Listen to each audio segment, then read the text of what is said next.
Hey guys, Dana Lynette here, and thank you for stopping by my channel. I'm so glad you're here. Today's video is kind of a fun one. We are talking about Microloc myths, madness, and own the money. What do I mean by that? I'm going to throw out a few things that I've picked up and hearing, been seeing in the Microloc community, basically watching videos and Instagram, and my thoughts on each one. So nobody take this personally. This is not intended for hard feelings. This is just my thoughts, my observations, my opinion. If you want to share yours, you can do so in the comments. You know what it is, but please be polite and rude. You know, again, I'm not coming at anybody crazy, so no need to try and throw hands in the comments. It's not that type of party around here. But do let me know your thoughts on the different ones, or ones that I haven't mentioned. Put them in the comments and let me know. Okay, myth, madness, or on the money. Let's get into this. All right, now these are in no particular order. I'm going to keep getting ready while I share my thoughts. So this, first of all, let me just say, this is Microlocs. This is not about traditional locks. I know very little about traditional locks, but I do know there's a difference in a lot of things, traditional locks versus some form of Microlocs. So number one, people, okay. People obsess over the grid. They do. They do. Maybe you do. I don't. But here's why I add that in this video. Obviously, an obsession over a grid is not like something somebody's putting down as fact. It's a personal preference. So I can't really say somebody's right or wrong about that. And probably a lot of these on my list are like that. But I feel like there's a bit of a contradiction. On one hand, when people first put Microlocs in their hair, any form of Microlocs, braid locks, sister locks, interlocks, twisted, whatever. I did my locks with twist. I am liking this little messy. Anyway, when you first get Microlocs, your locks are really tiny and they look really scalpy. And one of the biggest pet peeves or cons, I think, for most people when they get Microlocs is that their hair looks scalpy. You know, it's sparse and scalpy. And so people complaining like, I don't want scalp showing. I don't want scalp showing. But then the contradiction is, on the other hand, a lot of people you'll see obsessing over their grid. Oh, grid on point. Oh, she messed up my grid. Oh, my grid this. Oh, my grid that. Is your grid excellent? Again, it's personal preference, but to me, what is the significance of having a super crispy, the way people obsess over their grid sometimes? Like, what is the significance of that if nobody's seeing your scalp? Because once you're out of the starter lock phase and your Microlocs have swelled, then, you know, your Microlocs or sister locks, braid locks, whatever, have swelled, then you're not really seeing scalpy, even with the retie, depending on your hair density. It's not like, you know, scalp is on display. And so either you like the scalpy, in which case it makes sense that, you know, grid needs to be on fleek, crispy, or you don't, and you're not trying to be all scalped out and everybody looking at your scalp, in which case, why obsess over the grid?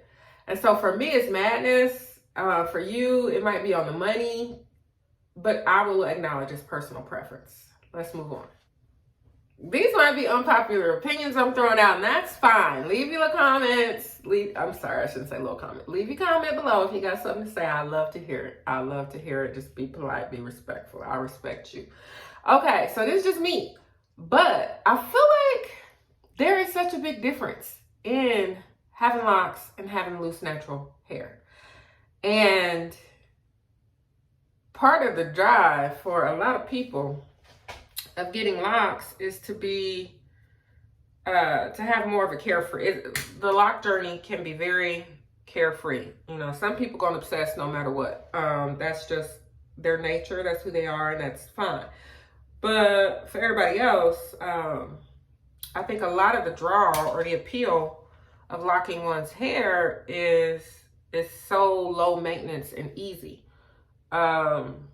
So especially Microlocs, when you ain't retwisting and all of that, you just, every few weeks, interlock, boom, you're good. But what's my point? My point is, I feel like when I'm watching these videos, Microloc videos, I feel like a lot of people, without even giving it much thought, just are in the habit of doing things to their hair, like when it was loose natural, and they bring that over without even thinking about, the true application of it to their lock journey. For example, some people feel the need to wear a bonnet when you sleep in order to protect your hair from dryness. Now, there's a lot of reasons to wear a bonnet. I'm not a bonnet person. I will put a bonnet on when I'm about to get in the shower. It's very rare that I will sleep in a bonnet. I mean, I might sleep in a bonnet if I have a certain curls like this. Did I put a bonnet on last night? No. But sometimes I do if I'm trying to preserve some curls or something. But if the point of sleeping with a bonnet on is to protect your hair from dryness, does that really make sense in a lock journey? Now, bonnets make a whole lot of sense, perfect sense, if you're trying to keep lint out of your hair, because the struggle is real, baby, because locks be grabbing up out the air, just like lint. Locks are kind of like lint magnets, and not just Microlocs, just locks in general. But what I'm calling out is people acting like they need to wear a bonnet or get a silk pillowcase and all of that when you have locks in order to keep your hair from drying out. Does that make sense? Because on the one hand, people get locks, get on their little lock journey,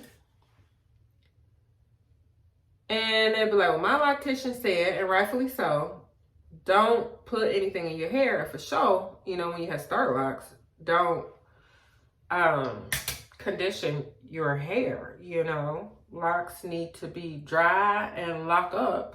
And even after, your locks are mature, I personally just said in my last video, I'm about to start some sort of moisture routine because my hair feels like paper because I don't put anything in my hair except, I shampoo it, I color it. I use the conditioner on the first night that I color it, but that's like once every 6, 8, 12 weeks.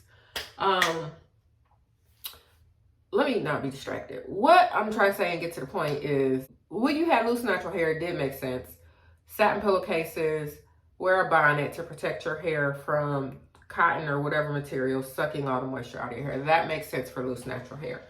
But for people who have locks, and in this case I'm talking about Microlocs, to obsess over wearing a bonnet or having a silk pillowcase to protect your hair from a moisture situation, I'm not certain that makes a lot of sense, because you already don't put stuff in your hair because you don't need the moisture. So I don't know if y'all see the oxymoron that I'm kind of trying to point out here, but why is it necessary to have a silk pillowcase or a bonnet in the interest of dryness for Microlocs? Like, that doesn't make sense to me.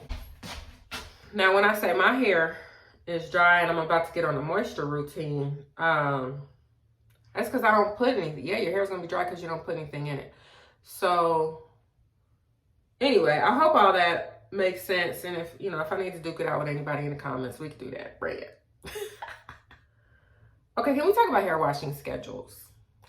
I do not understand. And maybe I do. Maybe I do. I mean, okay. So this may not be limited to the lock community, but my conversation is geared toward that. So that's where I'm going to keep it. I'm going to limit myself here, or I think I'm going to limit myself. So the wash schedule. I cannot make sense of or justify, really, people not washing their hair. And so what I see a lot is, people will lock their hair and say, well, I wash my hair once every 3 months. I wash my hair once a month. Why? Why are you not washing your hair? That's just a matter of hygiene. And then, you know, YouTube is not the world of experts. You be the expert on yourself, but you have to remember when you're watching people's videos that, you know, what they're saying is their own personal opinions and views, which they have derived from Lord knows what, where, who, and why, and how. And so you eat the meat, spit out the bones, keep it moving. But when I listen to them, and there's a lot of people that I watch their videos and love and respect them. Don't know them personally, but love and respect them. But like, why aren't you washing your hair? And the justification that people give, they vary. But let me limit this a little bit for now. So I have, and many of you have, mature locks. Mature, and we talk Microlocs. Mature Microlocs. Sister lock, braid lock, whatever lock. Microlocs. And they're mature. What is the reason that you're not washing your hair regularly? Like, why are you going a month or several months without washing your hair? Now, think about it. Your scalp is skin. Can you imagine not washing your skin for as long as you don't wash your scalp, your hair? Now, hopefully you shower or bathe or whatever daily. Some people every other day. I mean, you know, whatever. But what's going to happen to the rest of your body, your skin, if you don't cleanse it, you know, frequently? If you go a month, if you go 3 months without washing it? Well, you know, a very base understanding of, you know, biology, and Lord, let me not try to be anybody's biology teacher. I don't qualify. But very base understanding is that, you know, your skin is a living organism. Like there's stuff, bacteria, good and bad, you know, that's duking it out on your skin. You know, you come, you go, you put products on your skin, you know, your skin dies and you have dead cells, and that stuff has to be washed off, and fairly frequently, you know. So for the rest of our body, daily. Now, granted, I don't wash my scalp every day. I'm not trying to say I do, but my schedule is I wash my hair weekly, unless I have a really good reason not to. Say I have in some box braids or something. I'm not washing box braids with locks under them. That's asking for mildew. But I'm also not wearing box braids for a month. I wear my low protective styles when I put them in for maybe 3 weeks, maybe. Sometimes 2 weeks. It's just a lot going on when you got locks and you're putting all that stuff on top of it. But I think it's madness to not wash your hair, you know, fairly regularly. To go a month without washing your hair, and that's like your regular schedule. To go 3 months without washing your hair, 6 weeks without washing your hair, and that's just regularly what you do. Whatever the reasons that you have come up with, I want you to think solely about sanitation, about health. And now, the comments are not open for crazy remarks there. I mean, it's don't come at me like you want a box. Can you understand what I'm saying?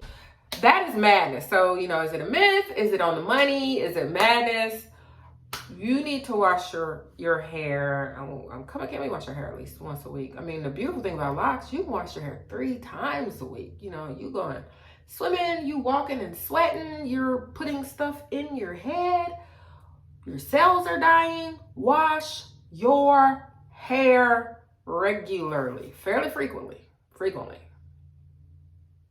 Moisture. You know, some people say in the Microloc community, some people say moisturizing your locks is not good. Conditioning and creams and adding moisture and oils. That's the main thing, oil. This one about oil. And moisture in general, but some say it's an absolute no-no in Microlocs, not just at the beginning, but when they're mature, for mature Microlocs also. So my take, is it a myth? Is it madness, or is it on the money? For mature locks, let's start right there.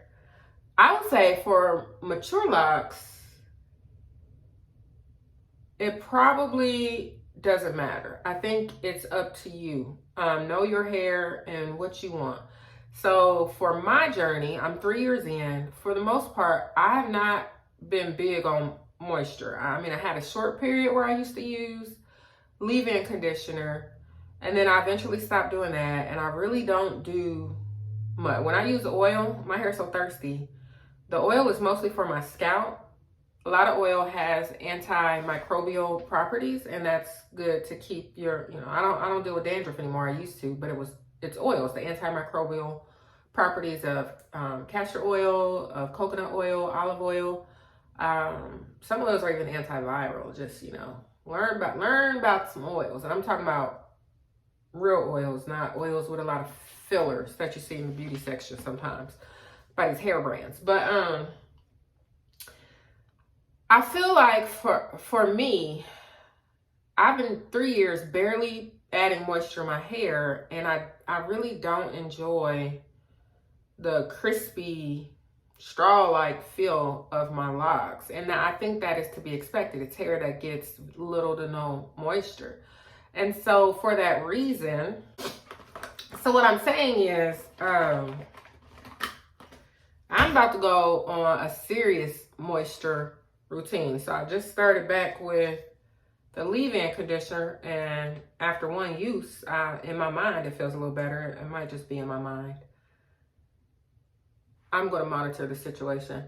And if I feel like, like I said, I wash my hair once a week. So over the coming weeks, I'll monitor for another 2-3 weeks using the leave-in. If I feel like the leave-in is not giving, it's not doing what I want, then I will step it up to actually conditioning. So I will say that is not madness for mature locks. It may be on the money. It depends on you, but it's not madness, and it's not a myth. It's on the money for people who don't want their hair feel crispy. So on the other hand, for starter locks, okay, when you do microlocs, if you have type 4C hair, you can probably get away with conditioning, 2-3 months in. Like, if you got true 4C hair, your hair is prone to lock. I'm not saying do it with starter locks, but my point is, if you have a silkier or softer hair texture like type 3, big bouncy soft curls, that get real silky when you put conditioner on it, that type of hair, that hair struggles a little more to lock, and you definitely want it dry to lock. Once your hair is locked, I don't know much about your hair. I don't know, my hair ain't nothing like that. So I don't know much about your hair type. So you have to find somebody else's video or talk to somebody, cosmetologist, who knows something about that. But I would imagine anyone's hair, once it's locked, if they put a leave-in or something, I don't think people will be 5 and 6 years into and 7 years into their lock journey and they put leave-in conditioner in their hair and their hair will be slipping. But I don't know. But for people with hair like mine, if you got type 4 hair and like you locked after a year, and I'm 3 years in, I'm not going to experience slipping. So, but some people put it out there like nobody with Microlocs, sister locks, whatever locks needs to put conditioner in their hair or oil in their hair. I've used the oil since day one. They never stopped. They never gonna stop. But so I feel like that's madness. And so you see what I'm saying? It's kind of like a spectrum, a continuum here. You gotta find yourself on the continuum. But the madness or the myth, I don't know, I'm putting it in one or the other, that nobody with Microlocs should be using conditioner or oil, that's madness. But once you're locked, I think it's up to you. It could be on the money. For me, it's about to be on the money because I don't like dry thirsty. I don't want that. That's the only thing about my lock journey right now that I'm not enjoying, I think. Yeah, is my hair doesn't feel like hair. So I will keep y'all posted. Stay tuned for an update on that. What's next? Okay, on that note, and I hope I don't sound like I'm contradicting myself at this point, Because I'm out here just talking. Y'all, if you still here, hit that thumbs up button because you love me. But I mean, people get sensitive about stuff, but these are just my views. I can have an opinion, okay? All right, on that same note, products. Like, if there's one thing that makes me cringe when I'm watching a lot of these lock videos is when people pile up a lot of products in their hair. I mean, we got the foam lotion going. We got some people out here using Blue Magic and carrying on. And creams. Some Beyonce came out with some sort of hairline, and now people all excited about it and putting all kind of products in their hair. To me, that seems like it's going to lend itself to buildup. I could be wrong about that, but I don't think so. So my thing is, I know I just talked about conditioner being okay if it's for you, but I feel like it's madness to be putting a whole lot of products in your locks. Locks are, it's matted hair that is just it holds, even when you wash it. I don't put stuff in because I don't want the trouble of not getting a lot of stuff out. But at this point, we're going to do what we got to do with the conditioner. But as far as like, creams and foaming mousse and all of that, listen. If I curl my hair or braid my hair to get the crinkle, twist my hair, and it's just water, maybe some oil. Okay, I told you my hair is super dry right now.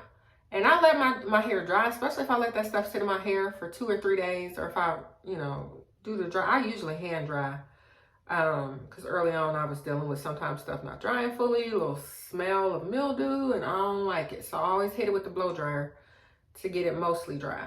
But the longer I let the braids or curls, rollers, pipe cleaners, whatever, sit in my hair, the better hold that style will have, even without mousse. But I see a lot of people in their videos using mousse. That's fine. I mean, do you by all means. But I think the point is not about mousse or no mousse.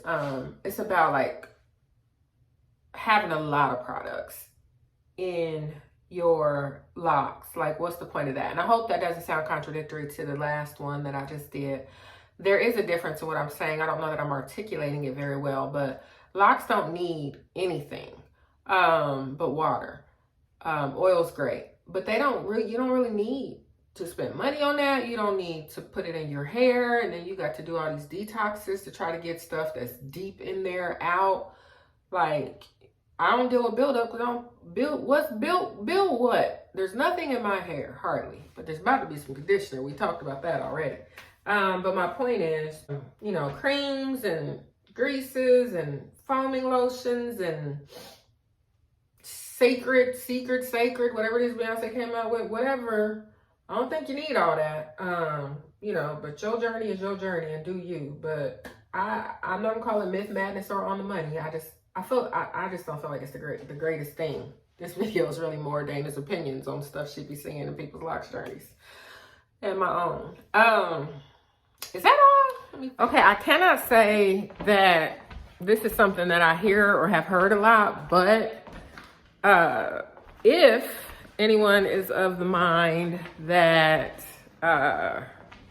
DIY is not good, or your locks won't be as nice if you are a DIYer, I am gonna call you out. That's madness. DIY is life. No. But yeah, DIY is perfectly fine if you feel like you have to have a loctician, or your locks won't be good, or your lock journey is gonna be whack or whatever. I can't get on board with that. That's madness. Or a myth or something. So okay, so I'm gonna run through a few real quick. Microlocs are not versatile. That's a myth. No, that's madness. Braiding and banding, that's on the money. You better braid and band until you know that your locks are mature, or you'll be sorry. Ask me how I know in my fat ends. So yeah, that's on the money. Sister locks are better than other forms of microlocks. To me, that's madness. I don't think that there's a form that's better than other forms of microlocks. I think that it's a matter of personal preference, but that's my view. Tell me yours in the comments.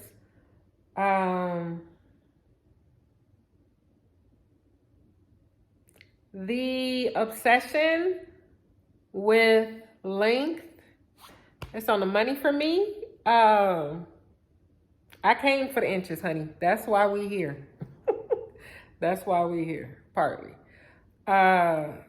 It can seem a little mad, but you know, I ain't leaving till we achieve mid-back-ish, probably. Microlocks are permanent, meaning once you get it, you have to cut your hair in order to